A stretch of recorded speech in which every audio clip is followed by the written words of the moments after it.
Hi everyone, Tim here at Pacific Coast Trains. Welcome back to the workbench. It's February 2021. Weather's starting to get good out here in California, and using the garage a bit more. It's a little more comfortable here on Super Bowl Sunday. But I thought I'd take a little bit of time out and share a few of the things that I've been working on that I've pushed over the line here not that long ago. First up, one of Athearn's FMC 4700 covered hoppers. This one labeled for Burlington Northern. Pretty much a stock model. Used a bit of color transition fade on the side. You can see in between the ribs, the panels are a little bit lighter shade than the rest of the car. Added some graffiti, did up the wheels and the trucks, and then see here on the obverse side, a little bit more of the same, a little bit of patching. I masked over some of the detail at the bottom of the car, some other tags based on prototypes, and then you can see here just a little bit of work on the roof and the hatches, trying to grime it up just a bit.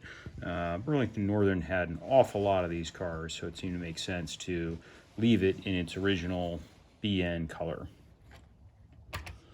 Next up, another Burlington Northern car. This is also actually from Walthers, this one. This is their Gunderson woodchip hopper. I've made a lot of these over the years. Scratch built some that are the FMC cars. This is the Gunderson version that Walthers has done. I like these more than the old LBF cars. The depth of the ribs is just a little bit more pronounced, which I think is a little bit more realistic. This one I've relabeled for Midwestern Car Company, MWCX 100722. MWCX bought a number of these cars and has repurposed them for trash and kind of garbage construction debris service, as well as some I've seen them been used for wood chips as well. This XBN car has been gouged up pretty good on the sides, used a slightly different technique this time with a lot more sort of rips and scrapes on the side of the car, as you can see on that side. I actually took a gouge and scratched out some of the gouges and scratches here on some of the panels. Those were able to receive some of the dark washes I put in a little bit better.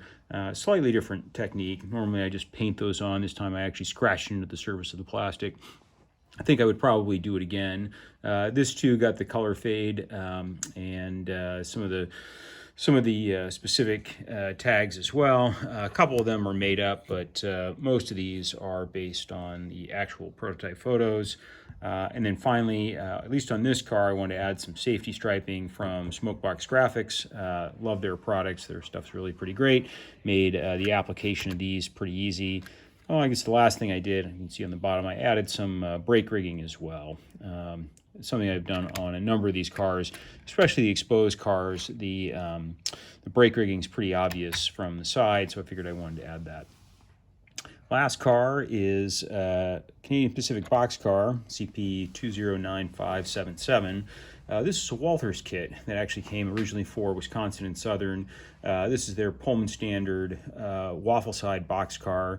I wasn't very happy with the car as it came, but after doing a little bit of prototype research on who had these cars, I found Canadian Pacific had a number of cars that, if not exactly the same, are pretty close.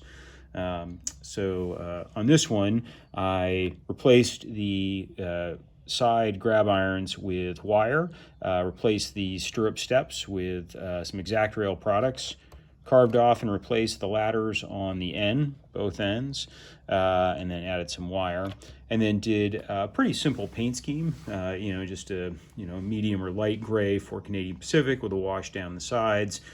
Took some of the paint off, or some of the wash off the ribs to kind of make those stand out a bit more. But the doors on the prototype cars really got a lot of additional work and focus. This door I decided to leave open, and you can see on the inside there just a bit of kind of scratching and wear on the door on the other side, which is pretty common for boxcars. This one, again, a lot of attention paid to the rust drips on the door itself. And the roof was also pretty simple, just a few layers of some slightly different coats. Kind of hard to see here in this light, but there are actually a few different colors of brown on the car itself.